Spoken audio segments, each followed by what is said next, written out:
আমরা প্রত্যেকে কোথাও না কোথাও এসে থামতে চাই, কোথাও না কোথাও এসে এক জায়গায় দাঁড়াতে চাই। কেউ থামে মানুষের কাছে, তার প্রিয় মানুষটার সামনে। কেউ থামে পাহাড়ের কাছে, এক বুক আকাশের কাছে। কেউ থামে জঙ্গলের কাছে, কেউ বা থামে সমুদ্রের কাছে।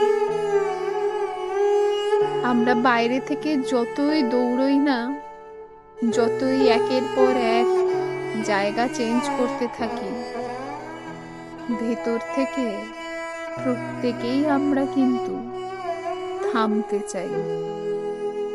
আমরা আসলে থামতেই ভালোবাসি। থেমে গিয়ে নিস্তব্ধতাকে অনুভূত করে জীবনটাকে একদম পুরোপুরিভাবে বেছে নিতে চাই। কেউ থামে তার প্রিয় মানুষটার কাছে, কেউ থামে তার প্রিয় পোষ্যের কাছে, কেউ থামে তার সদ্য ফোটা গোলাপটার কাছে, যে গাছের চারাটা সে যত্ন করে এনে তার বাগানে পুঁতেছিল। কেউ বা থামে তার প্রিয় এক কাপ চায়ের কাছে,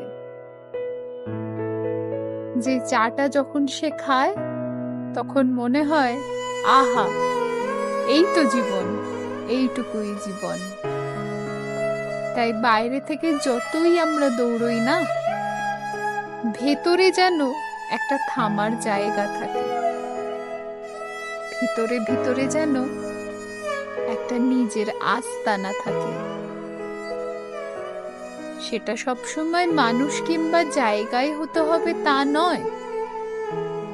সেটা নিজের ভেতরে একটা চিলতে কুড়ে ঘরও হতে পারে, যেটাতে অবাধ আনাগোনা শুধু নিজের।